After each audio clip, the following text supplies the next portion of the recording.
Hi, everyone. This is Willie Crawford, and I'd like to welcome you to this podcast slash live stream. Tonight's live stream is sponsored by StreamYard, which I was talking to a guest with a few minutes ago. But StreamYard is a tool that I use. They're both a sponsor and a tool I use, which allows me to simulcast episodes over multiple channels. It allows me to broadcast over YouTube, LinkedIn, Instagram, multiple places on Facebook, and when I properly configure it, it'll even allow me to broadcast anywhere on the internet. So it's a very powerful program. And all those broadcasts are going in at one time, and then StreamYard is showing me any comments that are coming in from any of our listeners. I'll post a link in the show notes to StreamYard for our listeners. Tonight, I'm joined by my brilliant friend, Joe Clayton, whom I've known for probably close to 20 years. We've worked on something like that. Yeah, worked on some projects together, and from time to time hung out at seminars and conferences. And let me tell you a little about Joe. I have his bio in front of me because I don't want to misstate anything, but Joe is a CTO, consulting engineer, entrepreneur, author, and devoted father of 7. And he's also a haiku poet, cyclist, and like me, a martial artist. With a master's in both software engineering and mechanical engineering, Joe's career is focused on a pioneering approach to software and digital technology, particularly in simplifying software and AI to enable both non-programmers, that's everyday people, and programmers to create their own apps and digital products without coding, using AI and a variety of platforms, with a particular focus on keeping the tech affordable to all. In his career, Joe has written over 3 million lines of code in 13 different computer languages on 11 different operating systems and created over 370 applications, systems, and products for the military, NASA, and for commercial markets. Joe is a fierce advocate of Visual Neo, which is a website and a simplification of AI tools. Joe's latest project is in partnership with Luis Hernandez, who's in Spain, of DeadEasySoftware.com. It's a very inexpensive membership site offering apps, tools, products, software, and information that democratizes and simplifies AI use and app creation through no-code software and tech tools such as Visual Neo. And that's a mouthful. Joe, thank you for joining the show. Yeah, I think that's enough for one bio. Yeah, I looked at it and I was a lot of times I'll edit things like that, but I said, well, it's not that long. Particularly, I mean, I've seen bios that were pages and pages and pages. You know, Oh yeah, there you have to. The bios we put in the books. We wanted to make them short, so it was both bios would fit on one page. We don't want to get too, so I cut it down from. I had a longer one. It was almost like a resume. Yeah, and on like your website, on your About Me page or whatever, you don't want to put all that to let people know who you are and your expertise and all those things. So let's. I've gone through the software, as you know, and the book, and I jotted down a few questions, so I'd like to run over those, and then after running through those, we'll see if the listeners have anything, and we'll take it from there. Okay. So the first question is, I was struggling with what to call it. Is it a book? Is it an ebook? I think you call it an app book, but we call them apps books because they're a little bit different from a manual. It's about the apps, but it's also about a whole lot. When we designed we came up with the idea and decided to do this. One of the things we did was develop a universal interface for our apps, so that all the apps have the same look, the same feel, and they basically work the same. So once you learn how to use one of the apps, you basically learn how to use all of them, which saves a lot of time when you're writing manuals, because manuals are boring. So if you write one manual, then you've got 99% of the manual for the next app. So, and it's basically so we didn't have to write these extensive user manuals to do this. But so what we've created instead is these apps books, or what we call apps books, which instead of just telling you how to operate or use the app, it also tells you how to use the app, the ways to use the app, or particularly on our apps like this first one, that the ebook is about, the screencasting, about how to make money using the app. And the book has so much of that sort of extra information in there. You can actually learn how to make money with videos, even if you're not using the app. Right. There's a section about the app and exactly how to operate and that sort of thing, but the rest of the book is a little more broad and a little focused on, making money with these videos. Okay. That And you're I guess what was confusing to me was that it's apps, it's plural, and I was thinking, does that mean that it's the ebook itself is an app, or is it? Well, in a way it is, because there's so much. We put so much resources inside the book that it's as much a tool as it is a book. Okay. There's over almost 200 resources in there for doing everything from editing the videos to where you could sell the videos, how to do that. We've got all these resources things. So it's almost as much a tool as it is a book. And we approach it the same way. If you get a manual on Photoshop, per se, it's a manual on how to operate Photoshop. Right. It doesn't tell you all the things. It doesn't tell you how to employ Photoshop to make money, or how to employ Photoshop to do your projects or your work. You have to go to Amazon for that sort of thing and find a book that's specifically to that. So we just kind of took the user manual and books like those, and we slammed them together into one volume. Yeah. We call them apps books because they're about the apps. It's plural because we have over 70 apps on the website. And eventually they're all going to have an apps book. So we call them apps books. Okay. Yeah. It goes far beyond. It's like one of the ones we're going to make for one of the no-code app makers, one of the apps that makes apps. The book for that is not just going to tell you how you do that, but once you've created your app, it's going to tell you where you can sell it, how you can sell it, where you can host the app, because these are web apps, and how you can sell access to it or give it away free. And all the information will be in there with links to all of these places that you can put, including the places we provide, but there are other places out there too that you can put these things out. So when they get that book, they're going to get all that information, just like they did in this ebook, except this one was about videos. Yeah, and you use the term web apps. So that means that it's hosted on the web rather than being downloaded, right? Right. You don't download it. They run in memory. Basically, you don't have to download anything. They run straight from they use the environment and the code for the web browser to actually run it. It's almost like the web browser was an operating system, except you don't have to download anything. You just click on the app and it pops up and you do what you have to do. And it simplifies things a lot. We say the apps books are not just a how-to book, but a how-to plus book.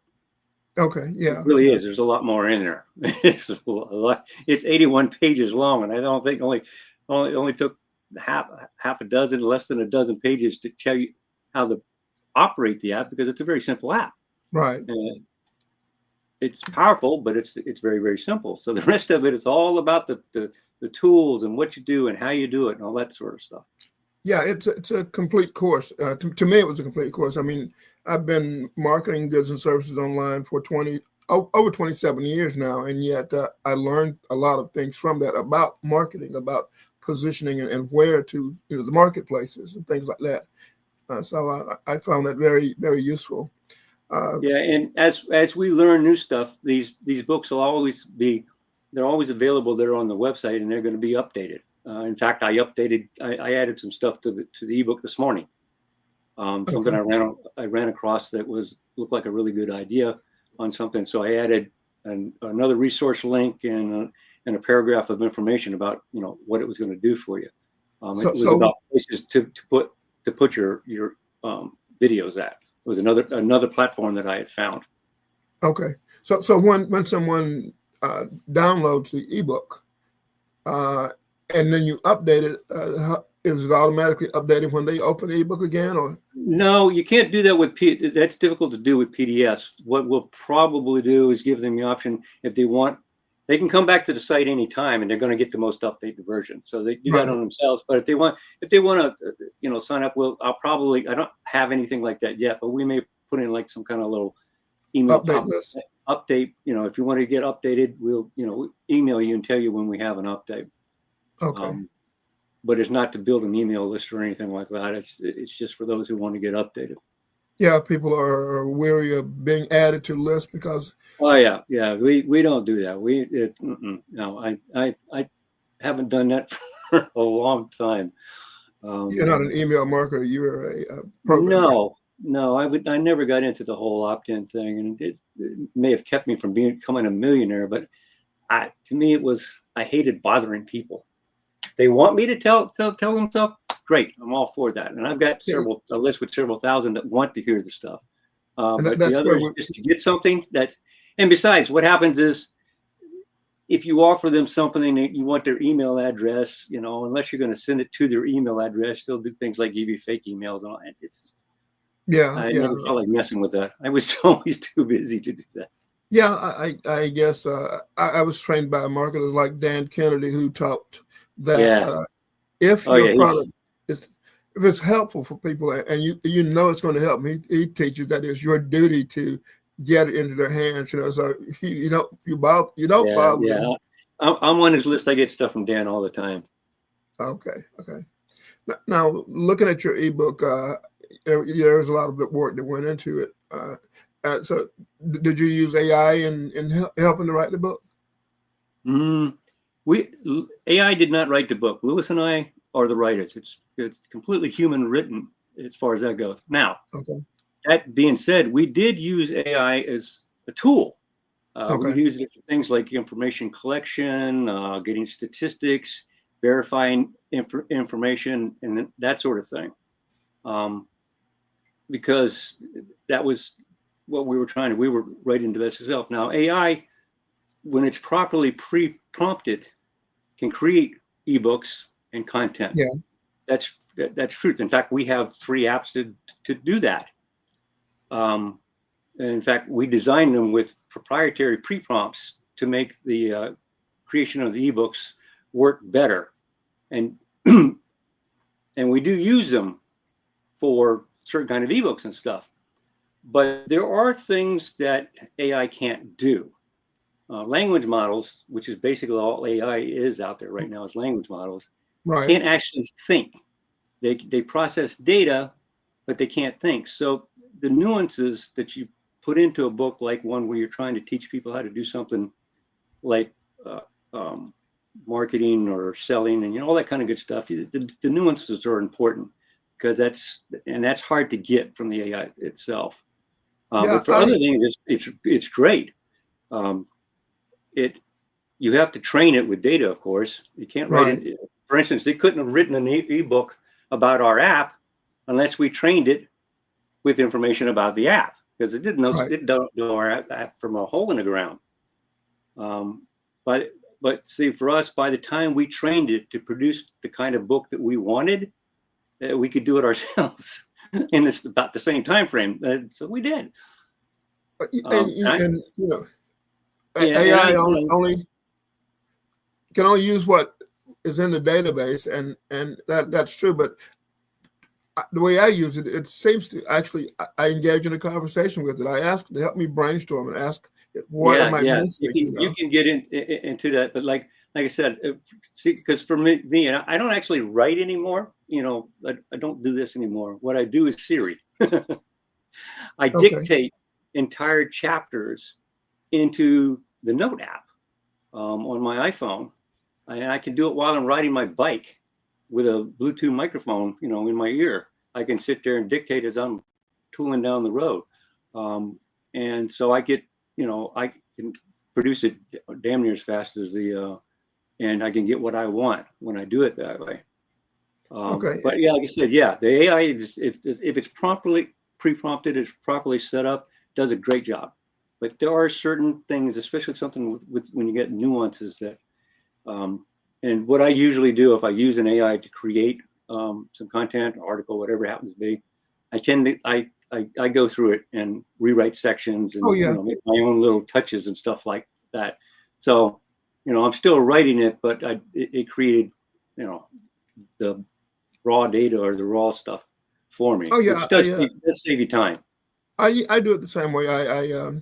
First of all, I'm noticing people trickling in, and so for the listeners who are just joining us, uh, this is Joe Clayton, who's a NASA engineer and a programmer and an all around brilliant person, and he showed me a while back first an ebook, and embedded within the ebook was an invitation to download a video creation tool, and so that's what we're talking about. Those of you who are interested in downloading the software, we're gonna give you the link to download the ebook, and the link for the software is in the ebook. And so I had a number of questions I was going to ask him, and then after I ask him the questions, if you have any questions, or if you, even as we're talking, questions that come to mind, you're encouraged to put those in the comments, which should be in the upper right hand side of my screen. So I haven't been on a broadcast on this system where I've actually looked at where it was at as a attendee. I've only been on it as a host.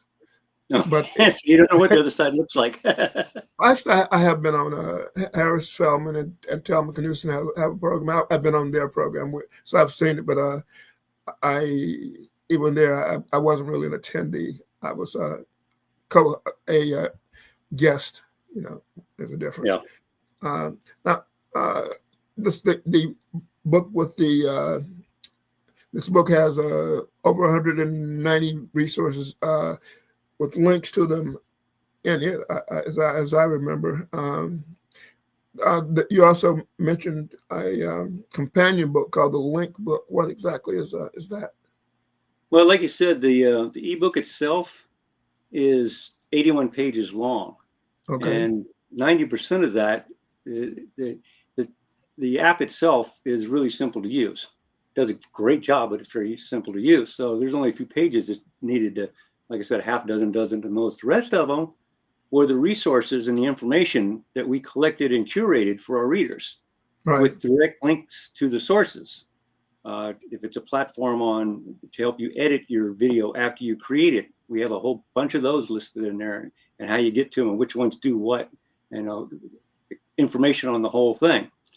And it's all straight links. There are no affiliate links anywhere. I don't do affiliate stuff because I want people to be able to trust what I tell them, not have to worry about because I'm an affiliate. So everything goes straight to the source. Now, That's wonderful. But when you got 81 pages of that, okay, and somebody's got a resource that they want to use, particularly if it's something they want to use every day, we thought, well, instead of making them scroll through the whole book to get to that resource that they want to use, or to find that resource they want to use, a long time ago, I invented what we call link books. And what it did was condense all the resources to basically a title and the link.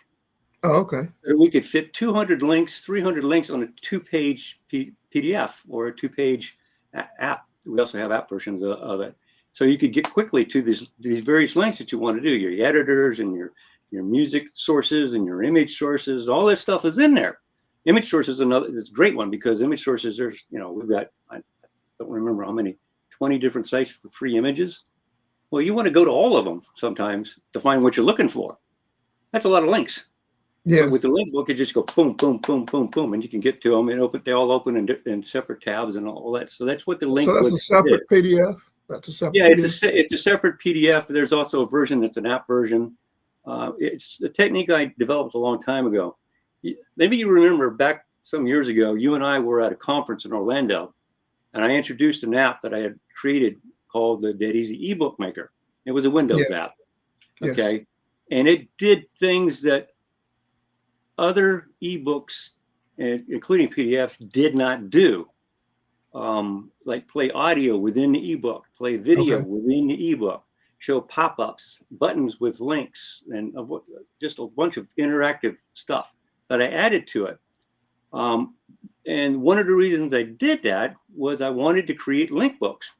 And back then, that was really a pain in the butt to do, even with a PDF. It was with this, I could create an exe file, a little app that had all their stuff in there, and then boom, it would take them to all the stuff. So that's why I did it, was to create these link books that had the resources in it. Of course, I did it, so they could do other things too, like really make really cool ebooks. But but it was very popular. We sold 50,000 copies of Dead Easy ebook maker, a little over 50,000 copies.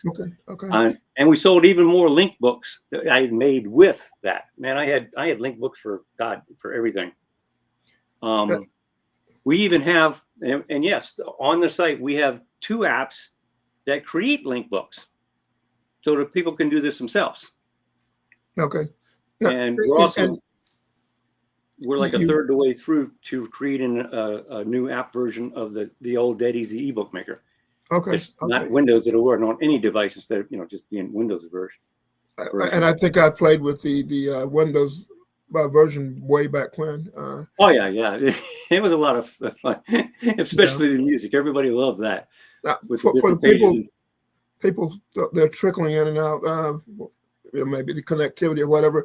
For you guys listening, we're discussing app books, which are books that you use to access apps. There's links within the books to access apps, and Joe incorporates instructions on how to use the app within the ebook, but he also incorporates everything. Like the one that we're talking about right now is a app that creates videos, but within that ebook, which we're going to give you for free, with no catches. Joe, we just mentioned it. He's not building a list. He's not into building a list, even though that's what I was taught as a marketer. And this is totally free. There's no catches. You don't have to sign up. You don't have to do anything.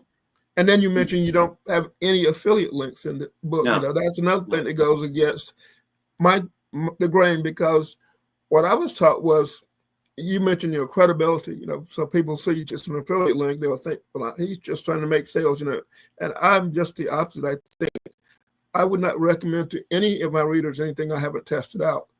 Well, except something that hasn't been created. Then I have to know. The problem is with affiliates, you don't know whether the affiliate person you're dealing with is that type of person, or want to just put stuff out there because he wants to make money with them. Right. My thing was, from the very beginning, was I wasn't going to be selling other people's products. I was going to make my own products. So I don't want to affiliate to somebody else. I want to send people to something else. I want to send them to my stuff. Yeah. And, so that's just the way I went about it. I've been a product creator since day one. A lot of people can't do that. Yeah. Not they don't want to. They just, it's difficult for them. So being an affiliate makes sense.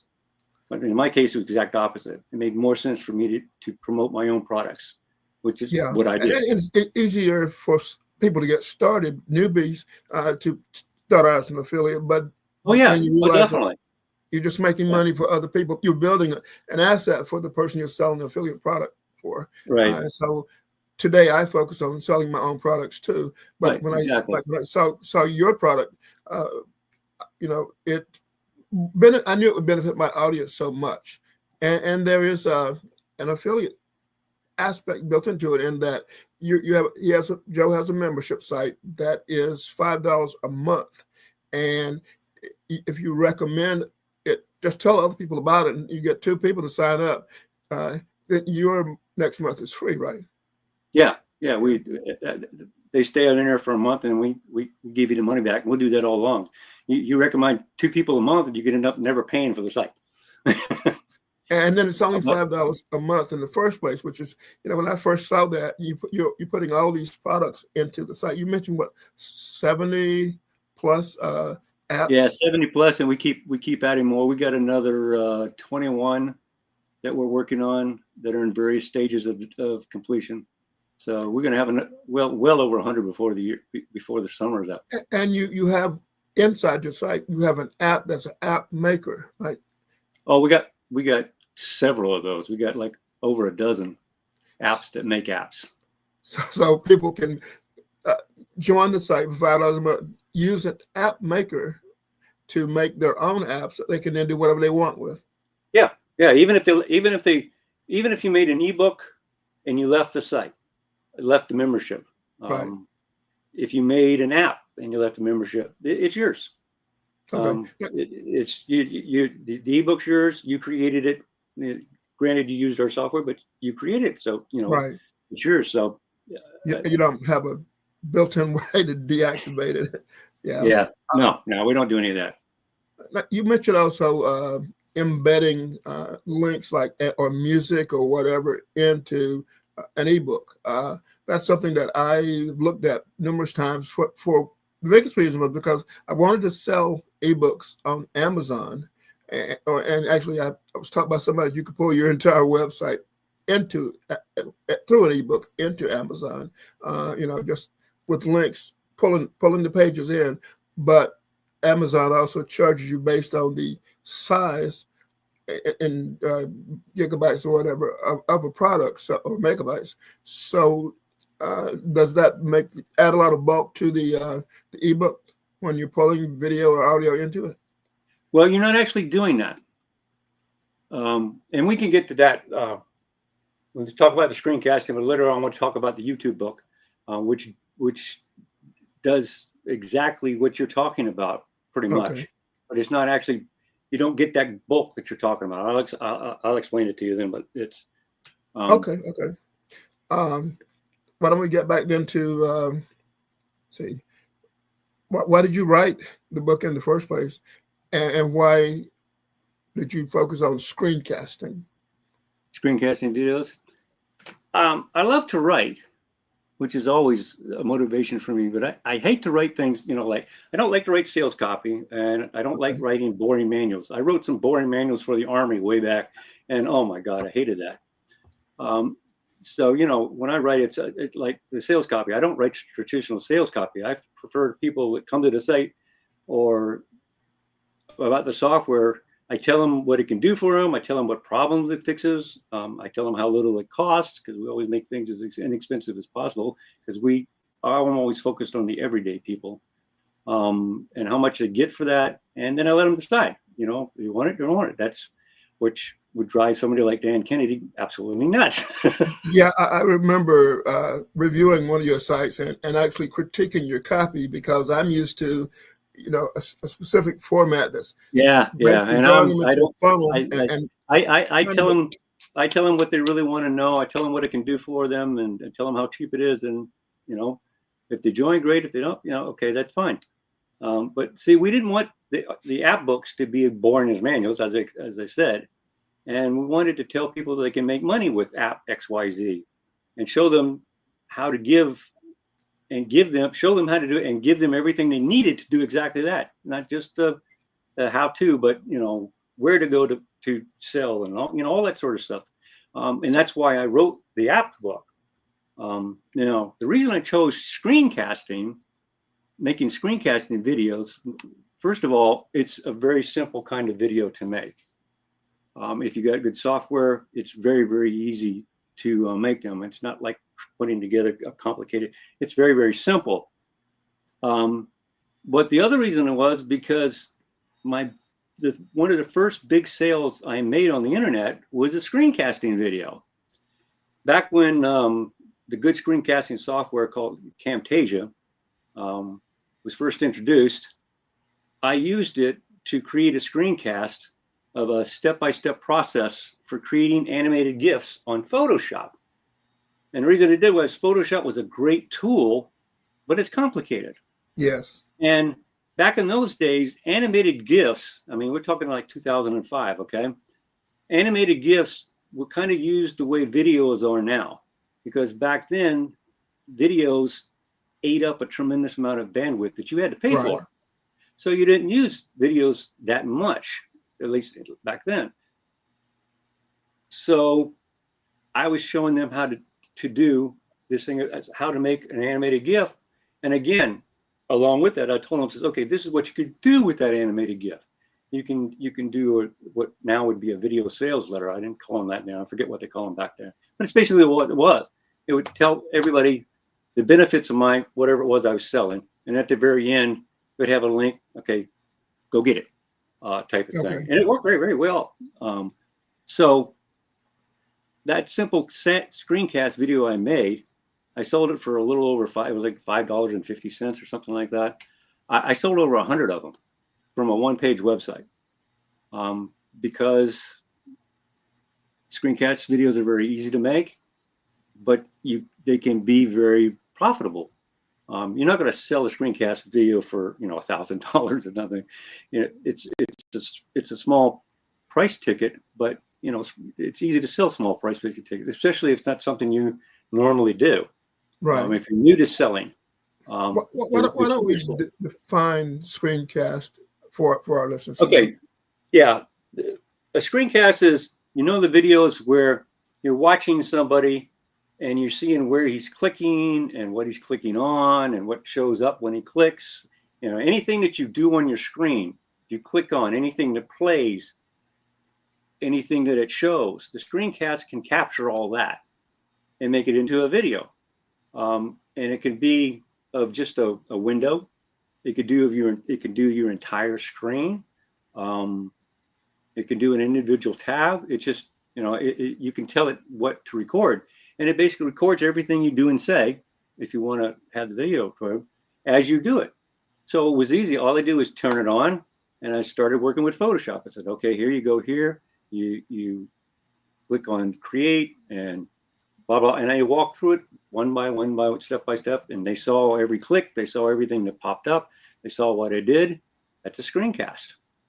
It's an over-the-shoulder type thing. It's a very simple thing to do, because it's all you're doing is recording something you do all the time. Most of the time, it's something that you know how to do.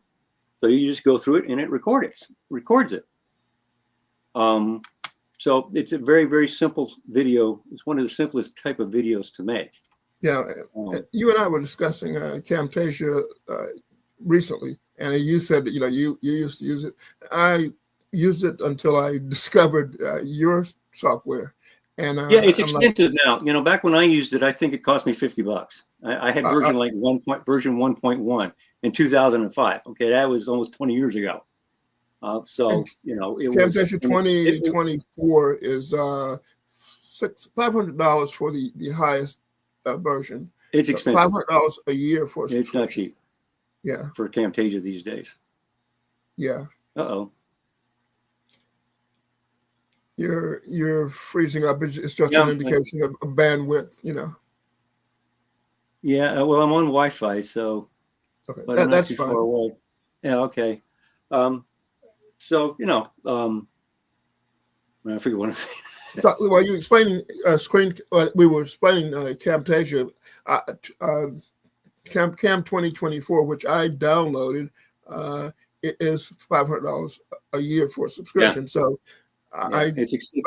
it's nice software and all that, and if you can afford it, fine. But since our software is free, I mean, the app is totally free. This particular one, which we chose one of the free ones. On our site we have a couple of free pages where we always have free apps. We always have free ebooks and free videos and all this stuff for people to come and visit, and they will always be free. There's no sign up, there's no opt-in, none of that. You just come. In this case, you can come and use the screencasting app because it's totally free, and so is the ebook. Shows you how to do all that good stuff. Yeah, and that was what I was telling people in my email and on Facebook and LinkedIn and Twitter and everywhere else. Yeah. I shouldn't say Twitter. Elon will get mad with me, but it's X. But and I've spread the word, and I will continue to spread the word. And I actually encourage our listeners to share this video or spread the word. We'll give them a link to go to, and from there they can help share the word. So you said you're not making the an ebook. If I were going to do an ebook and put it on Amazon, it wouldn't be bulky because it wouldn't physically pull all that video. Yeah. I want to talk about this other app. I'll explain how that works. Okay. But yeah, it can be done that way. And this is not going to be the only apps book. Yeah. So how many do you envision creating? Well, we have at least 28 apps on the site right now that are focused specifically on tasks and creations that can make you money. And we're going to have one of these apps books for every one of those at the very least. Of course, Lewis and I are not writing all of them. We're basically writing a few of them, and then the team will help. And we want to show them what we expect from an apps book as opposed to a manual. Because we're creating, really creating an ebook that's a tool, because we've got so many resources rammed into it, and it goes above and beyond. In this particular one, it goes above and beyond just doing the screencast.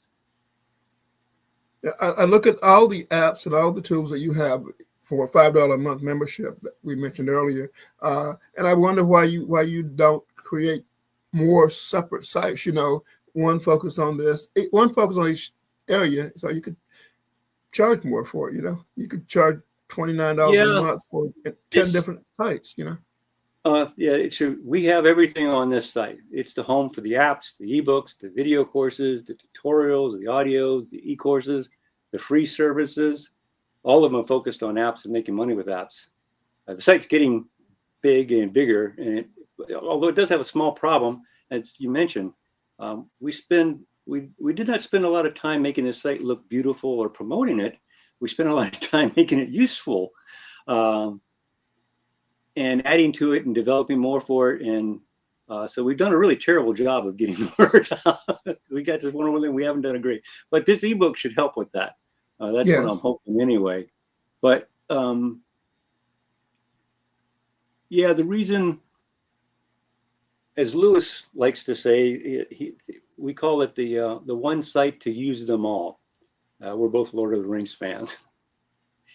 If we made a site for each different, like the three apps that we have to create ebooks, we could have created a different site for each one of them, and people would probably pay $5 to get something that makes an ebook for them. But we didn't do that, because if we made a site for each different app, then you'd have to pay for all these different sites if you wanted to use more than one app. And people are already having to deal with that, particularly with AI, because there's so many different AI models. But the models and what they can do are not the same.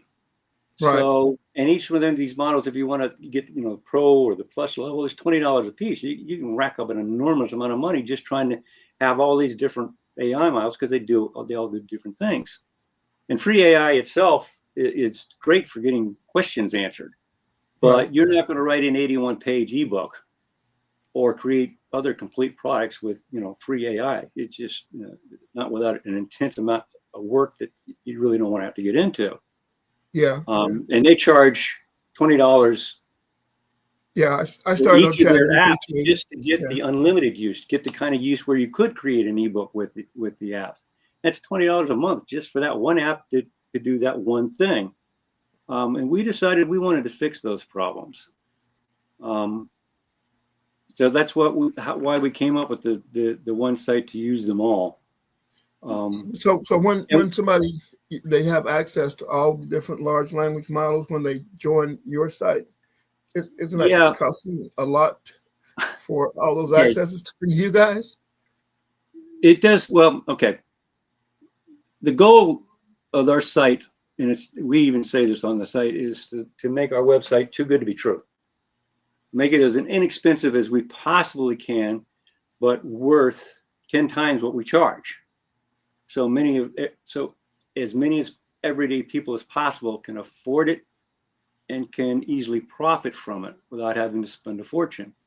And we have a method, we have a way that we do that. And we even mentioned it on the page, how we made it inexpensive. And I'll tell you, well, one of the things we did was negotiating bulk buying of tokens. Okay. So we can get them cheaper. Obviously, everybody understands what bulk buying is all about. There was a lot involved in doing that. We also developed a proprietary AI gateway system to all the best models. Okay. And the way we did that, we saved money doing that as well. We're also optimizing inside of the apps all the prompts that go through before they get to the model. We make sure they're efficient. improve them, so to speak. So the user is not spending as many prompts because the prompts actually make it into the Yeah, and we're not, outside the site. and we're getting more efficient prompts, so it's costing less. Right. Now, as the membership grows, not everybody's going to, for the next 6 years, is going to be paying $5. Obviously, as the site grows, the people who come in afterwards will gradually raise the price. So it won't always be $5, but it is right now. And then we got some things that we're doing a kind of proprietary. All I can say is that I'm using some data models I designed back when I was at NASA, where I was taking care of networks and network loads and a bunch of other stuff, and I applied that to our system to make it incredibly efficient, and a few other things that, like I said, that information is proprietary.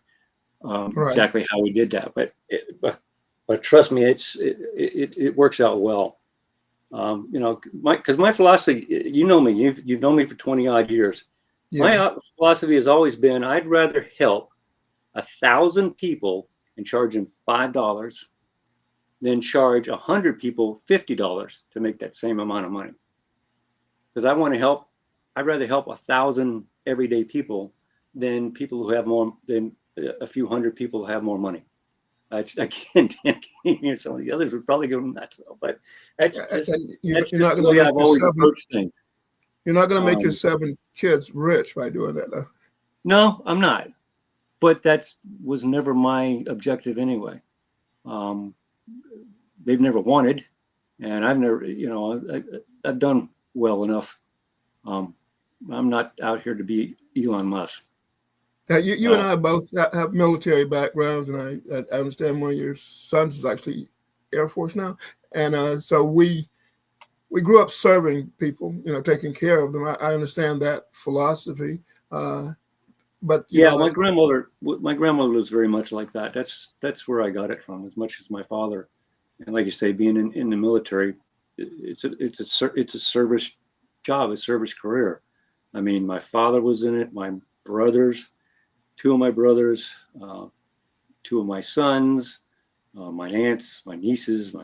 I've got a nephew. He's a Marine. We've been a military family for generations. So yeah, we've always been service oriented.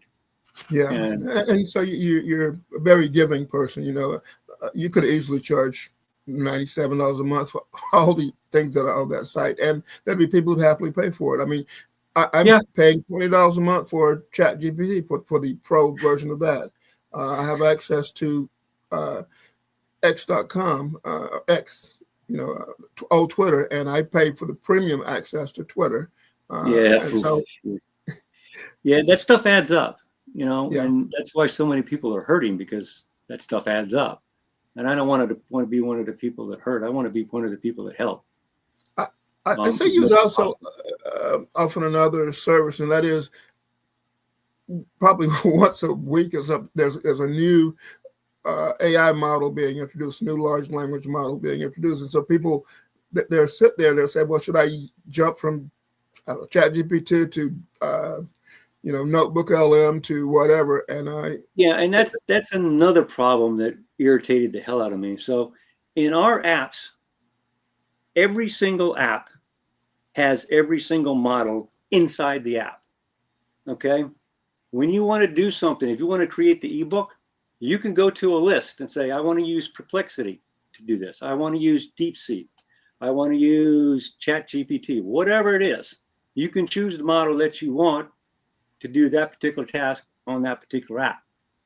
And right now we're hooked into 150 odd, a little over 150 of the best models that are out there. We curate the models too. There are a lot of models out there that are very, very, very specific, Right. and they're not cheap, and so they really wouldn't fit well into what we're doing. But we took the best ones out there, and just about anyone, Claude 3, Meta, it's all in there, and it doesn't matter which app you're using. Now, the Screencaster app is not an AI app, so it really doesn't matter. That one Right. It doesn't need AI to do its job, and you don't always need AI to do the job. That's something people forget. But for the AI apps we have, screw the whole nonsense of paying $20 a model to use one model. I mean, that stuff that adds up real quick. We give them. I mean, just in using ChatGPT, I may ask it to, or some of the models, they have one is good at text, and another is good at graphics, and one has to reach across to other models to pull graphics into their output. That can get very expensive. So I appreciate. It'll add up so fast, and you don't even realize it. And the thing is that Perplexity is good for one thing, and DeepSeek, for instance, really good with writing code. Perplexity, not so much. But you're not always going to want to write code, and you're not always want to do what Perplexity does or what Claude does. What they shine at. You may want to do it sometimes. So you're paying $20 a month for something that you may not use all the time, and it's just silly. Use the app and select the model you need when you need it to do the job. That's been our approach from the get-go. And we've got one that I want to show you when we get once we finish talking about the screencast, which we're getting close to doing that. It's called Double AI. Double AI, okay. And Double AI is a unique app. We're the only one that's got it. It can access 2 AI models simultaneously with one prompt, same prompt, and they do them side by side. So you could say, I want to use ChatGPT and I want to use Perplexity, and I will give it a prompt telling me to create a 500-word article, and it'll send the prompt to both of them simultaneously, and the output comes out simultaneously. And if you're on a big enough screen like a desktop, you'll see them side by side. On a phone, there's a little toggle switch, and you can switch back and forth. But it creates the output from two models at the same time. So you can pick the thing that works best, or you could create 2 different versions of an article about the same thing, because you want to put one up on one platform and one on another platform, which is great for SEO, because it's the same information, but it's not written the same. So you don't have the duplicate content penalty. Yeah, the duplicate content that Google will slap you for. So you can have multiple content. Plus, you can create blogs faster. You create 2 and just go wild with the things. We created that just for that purpose. We call them general access apps, which means you can prompt them for anything you need, make an ebook, whatever it is, and it'll do both at the same time. It's really cool. Yeah, it sounds cool. I'm looking over my notes, and I've asked a lot of the questions that I have down here. So there are no restrictions on what people can do with their creations. I mean, as long as it's legal and ethical. Once they create something within any of the apps, it's theirs. Right. Yeah. It's even the apps that they create are theirs to give away, sell, use, whatever. We don't do any of that. Well, you're no longer a member, so we're going to cut you off nonsense. You created, it's yours. When you're creating screencast videos, you're basically recording everything that's on the screen or any portion of the screen to include the sound if you choose to. Right. You can include it or not include it and then add it later because it's a video. Okay. You can lay it, an audio track on top of it if you don't record it, which we have done. Sometimes we do just an audio because on our apps are so simple. It usually takes a few steps and you're done. So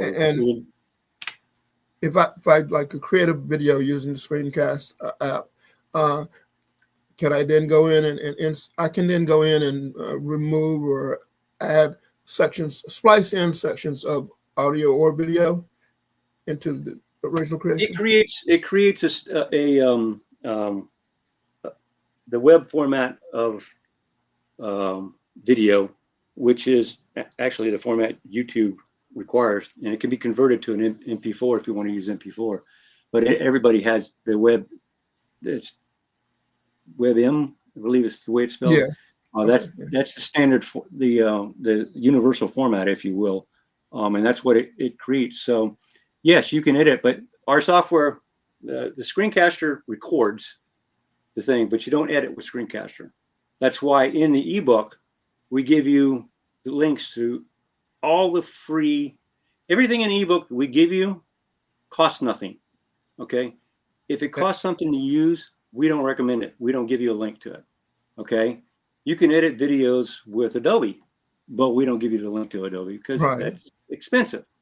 We found for every one of the resources that we have, it's like the ebook itself, totally, completely free. No free trials. Not trial versions. Not trial versions. No free trials. If it's a free trial, we took it off the list. None of that stuff. It has to be an actual, they have to have a free version. And normally they'll have a free version and a pro version. And that's fine. But as long as they get the free version, somebody can actually do something with. So once you've done the video, we've got all these, we've listed, God, how many did we put in there? There's like 30 or 40 links to totally free editors. So you can edit your video, slice it like you're talking about. YouTube has one. We talked about that. Another one that that you and I both use, CapCut. That's in there. Yeah. There's one called Dart DaVinci. There's a bunch of them in there. And each one has slightly different things that it can do. And we put that in a little description and tell you this one does this and this one does that.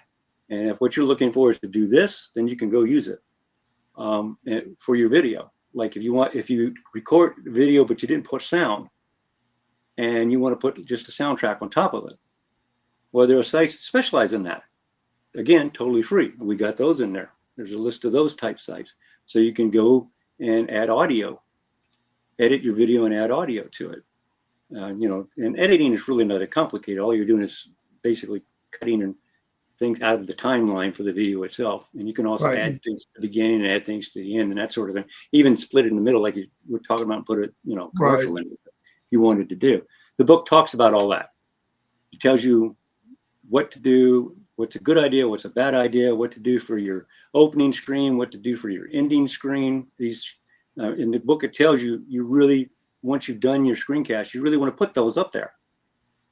It can be just and we're talking about a graphic that sits there for a few seconds, but you want to put those bookends on either end of your video. And we talk about it in one of the chapters. That's one of the things I encourage people to do and tell them, this is how you can do it. This is where you can go to get that, where you can go to get pre-cut stuff, or where you can go to create the graphics. Because, the easiest thing to do is to create a image, a JPEG, and you put it at the end and you just set it up to display for 4 seconds. And that's all it has to do. And that's where you can put we tell them, that's the good place to put the URL for your site, and an email address if you want them to contact you, and stuff like that. And then the one in the front is the intro. This tells them, this is what my video does. This is what's going to do for you, type of thing. We also talk about doing thumbnails for the videos. Like I said, anything that dealt with creating a video and then make it into something you could sell is in the book. Yeah, I remember you showed how to add music to a video. Music that's a low enough sound level where it adds to the video rather than distracting from it. Right. Yeah. And exactly. I hadn't been doing that before. Yeah, and you can actually, with some of the editors like CapCut and the ones that are better, you can actually have 2 soundtracks. You can have a really low background music track and then a voice track that's talking to them. And that really comes across much better than just the voice track alone. And again, we have sources on there where you can get these free audios to do that sort of thing. If it's out there and it's free, we found it. I grew up creating what some would even call ghetto videos. I remember my friend Catherine Gage talked about, creating something that's good enough, but you don't spend all this time trying to make it polished. As long as it gets the message across. Yeah, that's something that they teach you in marketing. It's never going to be perfect, so don't try to make it perfect. There's a word for the minimum viable product, MVP. Yeah. That's what they're talking about. Make it, good, and that's as far as you have to go. Even if it has a mistake in it or something, that's okay. If it gets the job done, it's fine. You don't have to have a perfect. And for one thing, there is no such thing.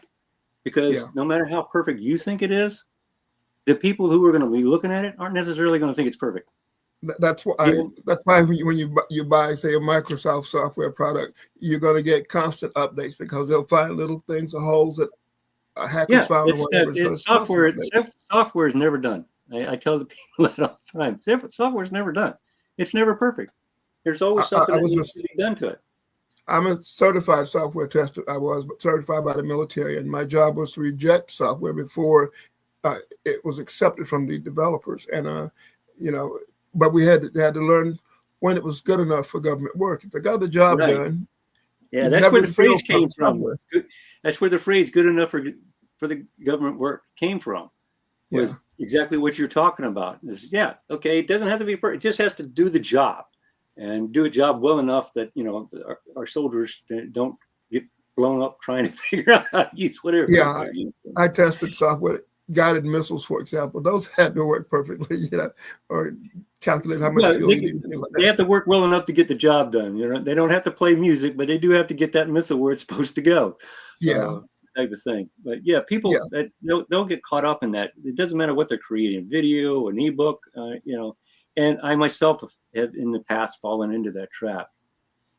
I thought of, I reached page 81 on this book, and I had 24 new ideas that yeah. I could have added to it. But I said, no, okay, we could add that later. Right now, And look it's at page 81. We got 81 pages of outrageous stuff crammed into this thing. That's good enough, particularly for a freebie. yeah, And I've worked with fielding software where you're going to always get lots of new suggestions from the youth in the field, and so oh what we yeah, call a project creep. It just keeps getting bigger and bigger. So yeah, you have to know when good enough is good enough. And this screen capture software that we were talking about getting, it is very, very good. I mean, it's and it'll record anything on the screen that or a section of the screen, and that's all I need for the majority of what I do. Uh, yeah. all It's. I that I mean, do. simple to me has always been better. It's a very simple app that does a very simple job. It doesn't get very complicated or anything like that. We didn't want to create an app that had an editor built in and all this stuff. So it's nonsense. There's free stuff out there that does that. We want to do this task is to get that video recorded, get that screencast done, because that's the crux. That's the heart of what you're creating. Once you've got that, everything else is frills. Optional polishing. Right. Yeah. And we call it that chapter. I forget which chapter it is.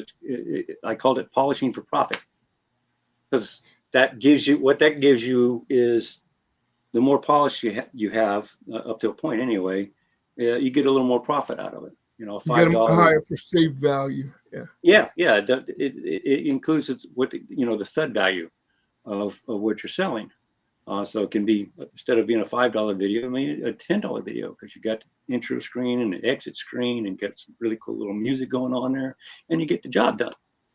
And I also talk about things like we did with the link book, which campaign. There's a section in there where I talk about, okay, you've done this little video.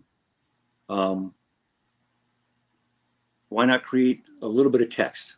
I'm not talking about a huge book, just 3 or 4 pages of text. Right. That go with the video, to tell them a little more than what they see just in the video, ideas and stuff like that. It doesn't have to be a book, half dozen pages, and AI can help you with that. Right. That's where AI, that kind of thing is where I shine. You can tell AI what your video does, and ask it to, give you some ideas of how they could use it. A lot of different things like that. And you can get to pull out 4 or 5 pages for you, and you can call it a report or an auxiliary, or resource, whatever. And again, it adds value to your product. So you can get a little bit more for it, or it makes it easier to sell. So that's a Yeah. trade-off. The marketer in me is taught, and I've created numerous courses. I've got one now that's $2,000 course on how to rank and rent websites, So you can, some people like consuming audio, some like consuming video, some like to read, and a lot of them want a quick start checklist or whatever, some step-by-step checklist they can just glance at to make sure they're following properly. And the more you add, the more you can get for your product. If that's that was one of in fact, you're right. That was one of the things I suggested as an add-on for the videos, was a checklist. So you got this step-by-step thing, and you give them a little checklist to make sure they did everything. Okay, that's all it is. This is your checklist. Did you do this? Did you do this? Did you do this? Did you do this? Okay, you're good. And that's one page. And AI will even do that. If you tell it what it's about, you can get AI, hey, can write a checklist for me to give to people to make sure they do the important stuff, get the important stuff done. So checklists are great. They're great little add-ons. I use AI I'll like Notebook LM is one that I lean on a lot. I'll have it create a podcast, and then I'll have it create a checklist or key points, create summaries, ask it to give me an article or something like that. But I start with the basic product. The basic, once you get the core done, and with Screen Recorder, our app, it does the important part in a very simple, easy, fast way. That's the whole idea. No complicated. I mean, it doesn't have 3 buttons. I think in the whole thing, there's a drop down, a button that says start, a button that says stop, one that pause. There's 3 or 4 buttons. That's it.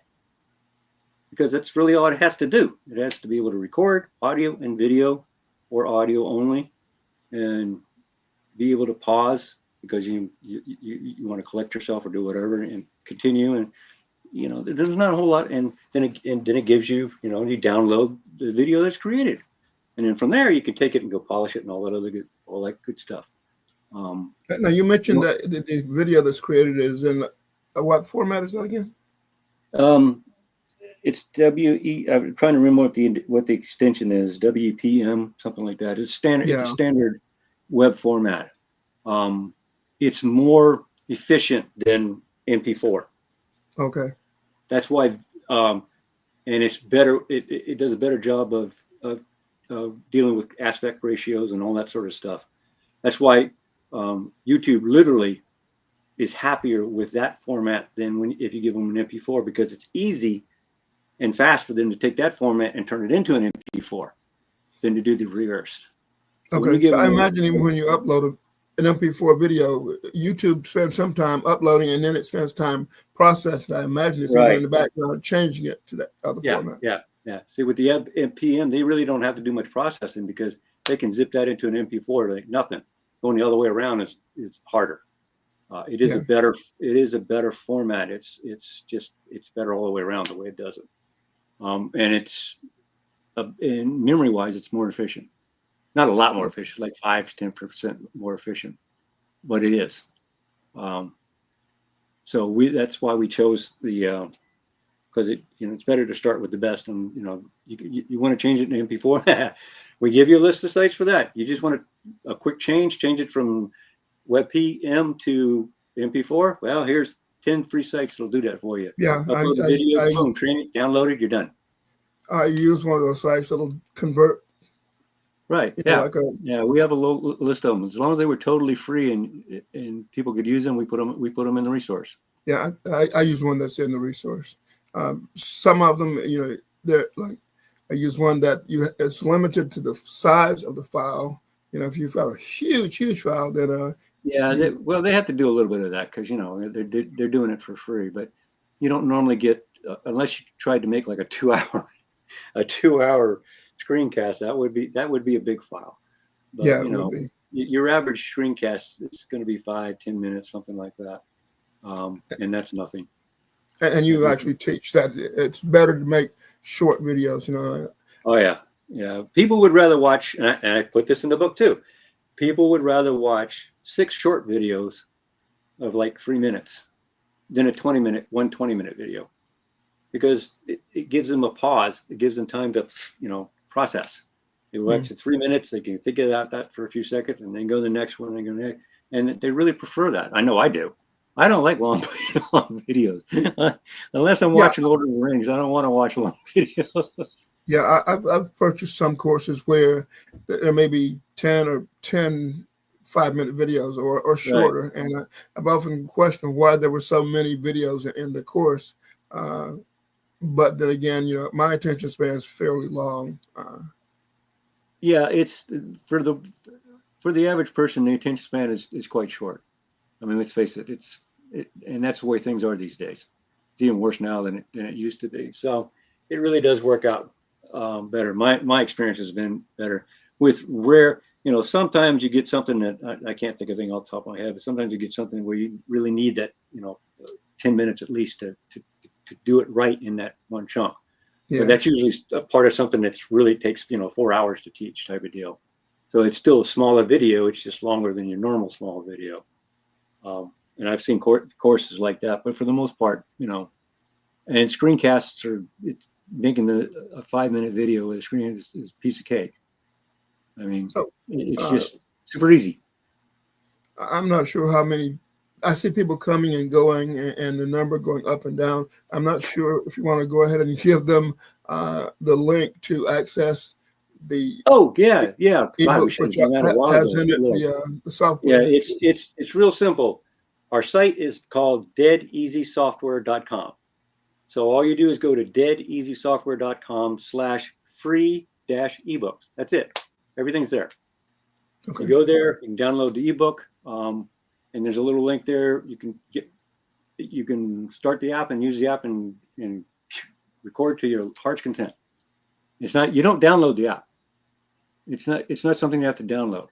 It's a web-based app, and what it's really doing is it's using the system code and the internals of the browser environment to do the recording, so that you never have to download anything. You go there, click on the app, and then you can start recording. You can record anything on your computer, any window, any space, any section, whatever it is you want to record. Just On by your clicking on computer, the app. whether it's a Mac or a PC or I Yeah, guess it works. Unix even. If you have a device that has an up-to-date web browser, like a Chrome or a Safari, it doesn't matter what it is, as long as one of the new version of whatever web browser you use, 99% of the time you're going to be able to record with that. So you can do it on your iPhone, you can do it on your tablet, you can do it on your desktop, doesn't matter. Which is something that has over a lot of them out there, because then you have to download different. You have to, if you want to do on an iOS system, you got to use something different from what you would use on a desktop system. It's true that this is what they call a single page app. It's a special kind of web app, and you don't have to have it. It'll work on anything. All of our apps are that way. We have one Windows program called Curator, which is for creating link books just for Windows. All the other apps, they're all the SBA web app type things. So they never have to be downloaded. They run on any device. If it's got a web browser, if it's a device that can handle a web browser, that has some kind of web browser on it, you're going to be able to run the app, whatever the app does. And when they download the ebook, which is at deadeasysoftware.com/free-ebook. Ebooks, yeah. When they get that, all the links in there to additional resources are to free resources which have already been vetted, and they're not trial versions of any of the resources. When I say totally free, it means you don't have to pay anything to use them for whatever it is you need to do. And this ebook that we're telling you about is 100% free. You will see mentioned in there of the membership site, which is $5 per month. That's totally optional. I do encourage you to become a member. And if you are a member, at $5 a month, if you refer to other people, you get refunded your $5. So it costs you nothing. Yeah, we pay for if you refer us, hey, we'll knock it off for you, so you don't even pay at all for your month. And considering that you can access every single model, well, all the best model for all the apps inside the apps for $5, that's like, even if you're paying $20 for ChatGPT, okay, and you've got reasons for that. But that's the only one you need to do as far as whatever it is you're using it for. For all the other ones out there, you don't need to pay them $20. You just pay $5 for us and get the same thing. So it's just a $5 add-on to your $20 your one, whatever your favorite app is, whether it be ChatGPT or Perplexity or Copilot, whatever it is. You're paying them for the plus or the pro level. Okay, fine. Another $5 and you get all the other models. It's kind of hard to beat. Now, of course, I may be biased, but that is what we designed it to do. That was our objective, to make it, like I said, to make it too good to be true. Well, and like I pointed out, I was using the $500 per year version of can't even remember the name of it now. Camtasia. Camtasia 2024 is $500 per year for a subscription, and this screencast plus links to other resources means I don't need the Camtasia. I mean, it's I can use that $500 a month to buy my wife some more shoes. She'd hate that. Don't let her hear that. I love the eventually it'll go above $5, but right now that's where it's at. And as long anyone who joins now, they can stay there at $5 for the rest of their lives, as long as they. The other point in my note was if anybody that's doing almost anything online, if they're not using video, they're missing 90% of their audience. I mean, everybody prefers video. Just about, a lot of people are too lazy to read, and so. And the search engines prefer video, Yeah, it has its place. Like I said, back in the old days, you used animated GIFs to do the same thing. Now you can do the videos. So, but it's also a very easy. We made it as simple as possible to make the video. So with a little extra pizzazz, little polish added to it, it's a very easy product to make. It's easier to make a good little video and sell it for $5 or $10 than it is to make a proper ebook, even if you're using AI, because AI, if you don't edit what it creates, okay, you're asking for potential problems, because you will get hallucinations and other issues. So you have to, at the very least, edit what you produce. And it'd take longer to do that than it would to make a 5-minute screencast. Yeah. And sell it. Okay. And we've gone, like I said, a little over an hour, which is not a big deal. But did I not cover anything that you thought was important in discussing the screencast? No, I think we've covered the screencast pretty good, and some of the apps that we had on there. And that's just a drop in the bucket compared to, we can't go over 70 apps this would take forever. One of those long videos that nobody would ever watch. We kept that down to the minimum. The most powerful app we have is the one I told you about, the Double AI. That one's amazing. That's a new app. That's something we produced just recently. Okay. And it's probably the next app book that we're going to create is going to be the YouTube bookmaker, and then the Double AI. Okay. So the YouTube bookmaker. I said I explained that to you. Were talking about being able to pull in videos and all this other stuff. Okay, what our YouTube bookmaker does is, on Vimeo and on YouTube, when you upload a video, you give your permission, or you tell them no, to embed that video for people to be able to embed that other video. Users embed it on their site. Yeah. They can embed it into their web pages and all that kind of good stuff. You give them permission to do that. So what you do with YouTube Book is you find videos that people would, on like a particular topic, okay, that people would, and you look at the videos, make sure they're good videos. You want to choose good videos, and from that you're making a list of these videos. And you take the embed links, the software does this for you. It takes the embed links and it creates links to these things. So you have a list of all these things in the what we call the YouTube book, and that's U with a capital U, not YOU. Okay. I want to make sure we don't get involved in any trademark stuff. Right.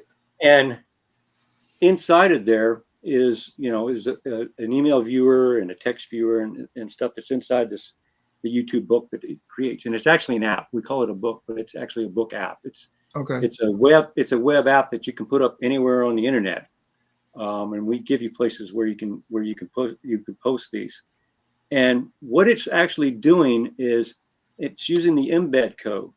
So it creates these screens for the videos, but it doesn't actually copy the videos in. All it's going to copy in is the thumbnail, which is also permitted as far because it's an embed. You want something to display there if you've got it embedded.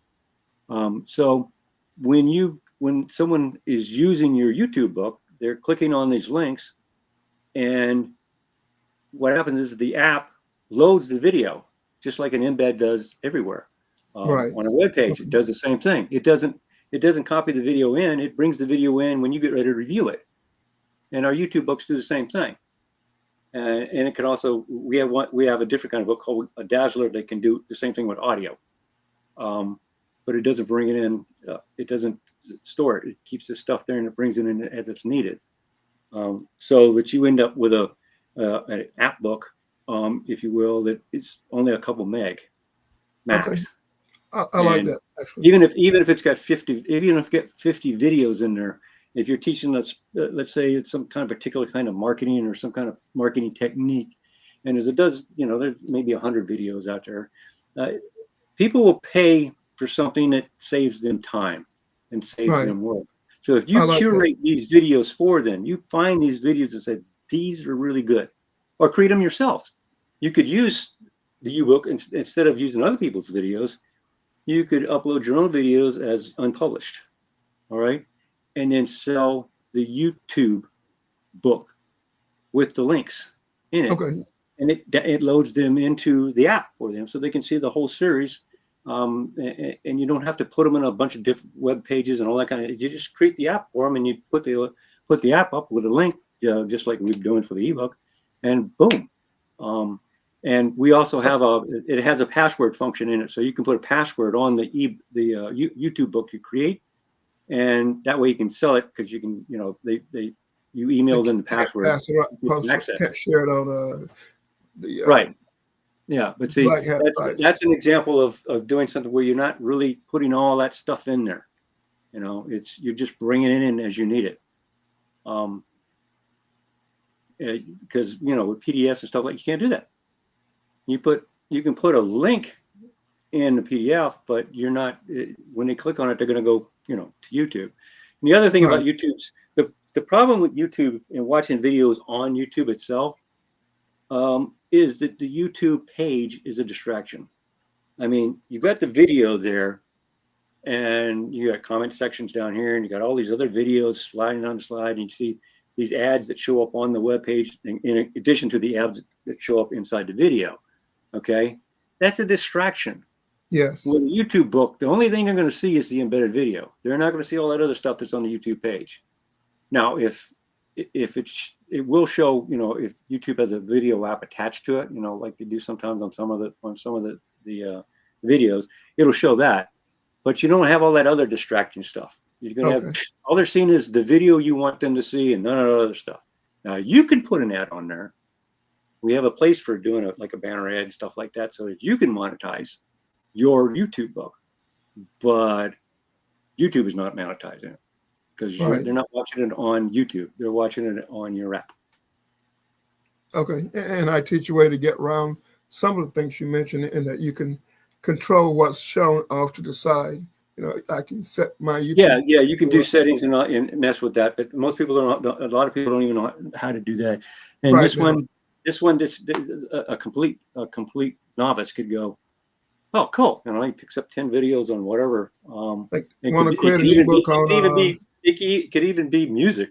Whatever's on YouTube can be part of your YouTube. I'm just thinking, 90% of people worldwide now probably are deficient in vitamin D.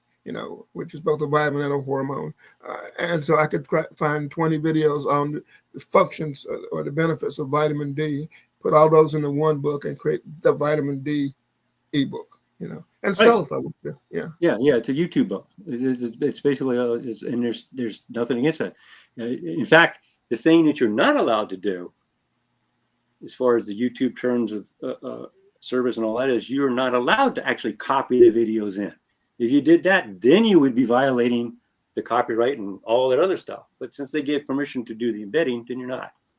You're doing exactly what they said you could do. You can embed, and since it is a web app, which is basically a single page app, it's just like a website. It just happens to be more controlled than a website, but it's basically for all intents and purposes, it's a web app, which means you can make an entire web app into create an entire website, but it's actually a web app if you wanted to. So you're not violating any as far as we know, any rules or all that stuff. So it's a real simple way to make. I mean, it's almost as simple as screencasting, as far as getting something, a product together that you can sell for a few bucks. Yeah, we're not trying to create things that sell for $1,000 here. We're stuff that's a little inexpensive stuff, particularly for beginners and people who don't have the experience. Much easier to sell. But if you have $110 or $505 ebooks, and you just sell a few each month, that's a nice extra income. Yeah, and you don't stop selling. You leave the pages up, and they'll still make some money along the way. I've got several pages that have got $5 stuff on it that have been there for 10 years, and they still sell some stuff occasionally. Yeah, I have videos on YouTube that are selling products, and some get thousands of views, regularly, and they're 15-year-old videos, Yeah, so making these small stuff, it's a great way to start out, particularly. But I know people like big time marketers that are still doing $10 books on certain things. Of course, they do upsells and all to that, but yeah, when Dan Kennedy and some of these other guys, they'll either give away something, or they sell it really, really cheap. The idea being that they're going to upsell you later, further down in the process, in the funnel or whatever the case may be, but they're still selling that small item, and a percentage of the people don't go for any of the upsell stuff. They just want that one item, and that's great. They still made some money. They're not going to get rich on that particular thing, but they still made some money. And for people who are into list building, when you build a list by selling an inexpensive item, something for even $1, what you're doing is you're building a list of proven buyers, because and particularly since you're not selling somebody else's thing, you're selling yours. Right. So these are all your people. You get their email address. You get the money. It's not like you get paid 20% and you don't even have the email address of the person that bought it. Right. All you did was build somebody else's email list for them as an affiliate. So affiliate's a great way. Is fine for a new one to start out, but at some point you want to have your own stuff. That list is an asset, a real asset. Yeah, that's when you have your own products, then you really can do things. Yeah.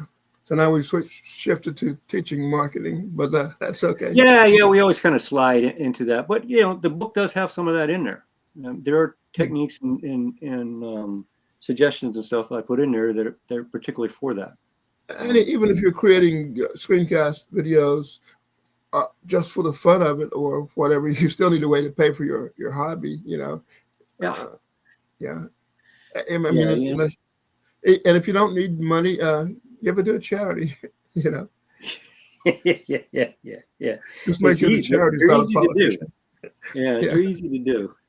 Yeah. So I think we should go ahead and wrap it up now. And I appreciate you, joining us. I don't see any questions. I just clicked on the comment box. What I will do is ask those who are listening to this to share it with other people. And that's easy enough. You just click on the link on YouTube and share it.